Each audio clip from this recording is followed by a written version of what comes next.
But do you really believe in Cam Newton starting and playing to that MVP like level to bring you guys back to the postseason? That's Now, the real question, isn't it? here's what I feel about Cam Newton. I feel last year he did not have a good chance at all. Right? First of all, Yeah. you're going to jump into New England where you filling in the greatest quarterback of all time shoes. That's pressure on your shoulders immediately. This team has been dominant for years, for decades at this point. You're going to come in and be the next guy up to be the quarterback. When you really weren't supposed to be. It was supposed to be, at one point, it was going to be Brady, then Garoppolo. Now that torch was going to go. Now all of a sudden, Garoppolo and Brissett are gone.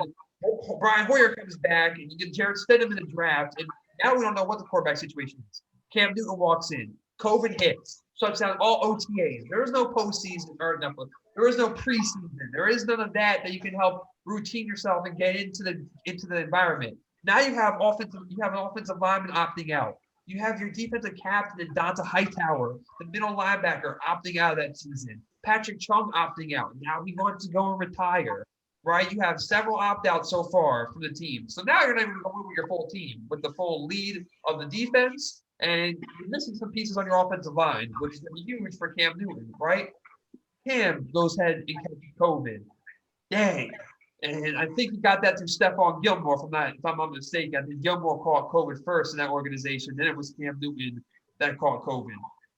Two, New England doesn't have good – no, they have Julian Edelman. They have N'Keal Harry, who's going to be a good talent. I think he hasn't reached his full potential yet. He definitely hasn't. I feel he will be a good receiver, but they don't have no Pro Bowl, all-team, all-pro players on the offensive side to complement Cam Newton.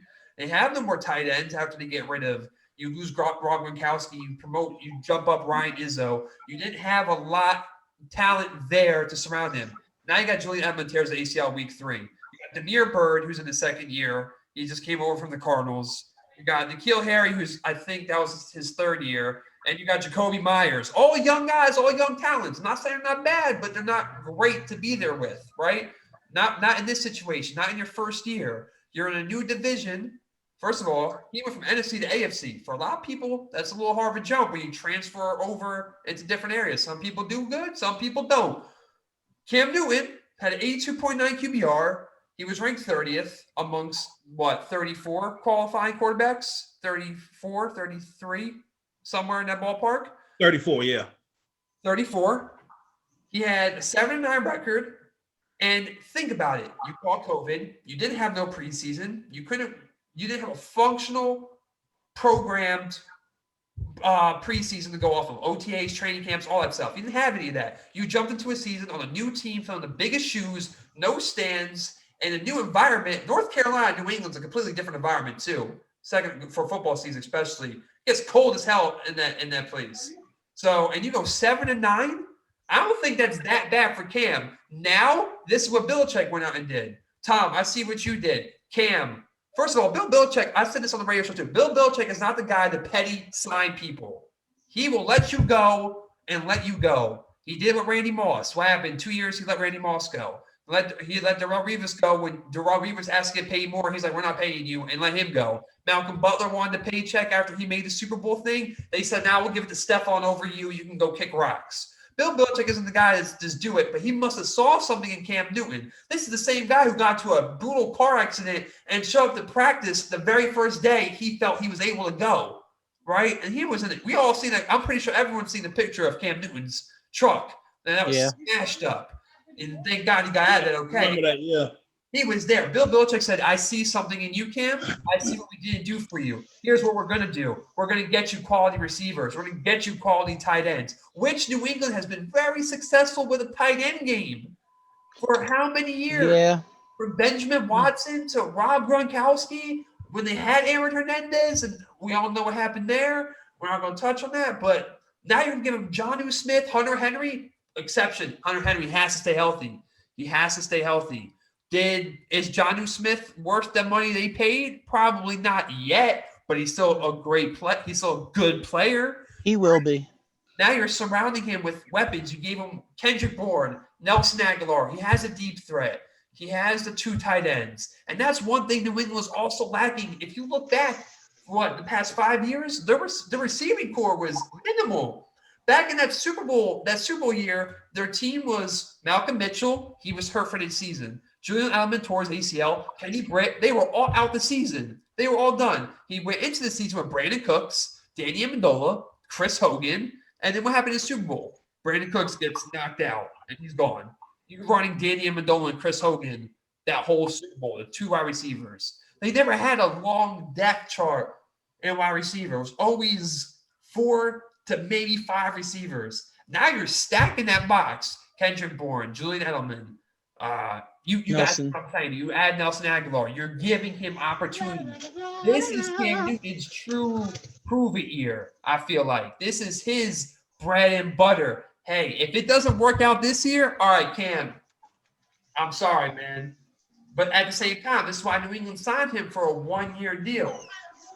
This is why they signed him for a 1-year deal. That's true. I think very much so. And I'm not trying to overhype this. Just solely based on Belichick's coaching, and you guys can check me if you think I'm wrong, I think the Patriots are an inch away from retaking this division over the Bills again. I think they can win it next year.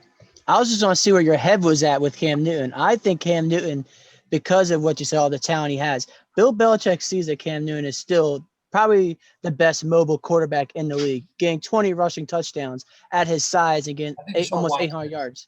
No, Cam Newton is still the best rushing quarterback because he can rush and run through people, and he knows how to get into the end zone. That's what Bill Belichick is seeing him. But he puts the talent around him so he can do the passing part of his game too. I'm gonna let Zyrie touch on that. Zyrie, you may. So I'm sorry. So we're just gonna forget about Lamar, right? Oh, I'm sorry because I'm a Ravens fan, so I know you just not going to skip over him. Like I skip over him. I skipped over him. How come? Because I still think Cam Newton does it to a better degree. See, Lamar Jackson doesn't. I don't like Lamar Jackson because I don't think he's the best passer of the ball, but he does bring a good running game. You are right, but I still think Cam, because of his size and his ability to get into the end zone at any given moment, he is a better rushing quarterback right now until Lamar Jackson what gets happened the end zone more. What happened week 2 or 3 against the Seattle Seahawks on the 1-yard line? Listen, there's always going to be mess ups. There's always going to be hiccups. 20 rushing touchdowns for a quarterback. If you talk about 2015, 2014, 13, Cam Newton, you got that. But I didn't think of Lamar Jackson when I said Deshaun Watson. My mind was strictly on Deshaun Watson. That was my Look, I'm going to say this. I'm going to say this right now. This is Cam Newton's last chance. Last chance? Now, the thing is this. You were right. He did not have – when you went to New England, he was like, what the – it was like he went into 5 and below. Right. This man didn't have wide receiver help. Offensive line was kind of patched up. Your running back – one of your running backs was on the IR, and then they really couldn't stay healthy. And then I think David Harris had to take the throne on that one. They dealt with some family issues and then so on and so forth. He didn't have anything, but now you look at it free agent. Yes. My bad to cut you off. James White. That was the running back with his father. Yeah, James White, yes. You got 2 tight ends, 2 good tight ends. I'm not going to say they're great, but they're 2 good, solid tight ends. Hunter Henry, he can be he was reliable last year, even though it was a contract year, but I think he can stay healthy. Jonnu Smith, I think you can utilize him a little bit more in the red zone instead of Cam Newton have to sacrifice his body and jumping and scoring each and every time. You're getting your running backs together. They're going to be coming back. And then as you have Trent Brown, you have a good right tackle now. Well, most likely he might end up playing left tackle. So he might go back to left tackle like he did when he was with Tom Brady. Kendrick Bourne, you have Aguilar, and I still think there's a possibility y'all might end up drafting another receiver or you draft a quarterback. Those are the 2 right there. Because right now your defense, it's like they got the whole reunion show with Kyle Van Noy coming back. So the challenge is this. It's a 3-way challenge right now with the Bills, New England, Miami. it's going to come down to the Bills and the Patriots once again. Remember back in the day, like, okay, you know, we were seeing like the Bills trying to give it to the Patriots and they couldn't get it at time, but now it's the Patriots trying to give it to the Bills. It's vice versa now. It's vice versa. Will I see the Patriots back in the playoffs this year? Yeah.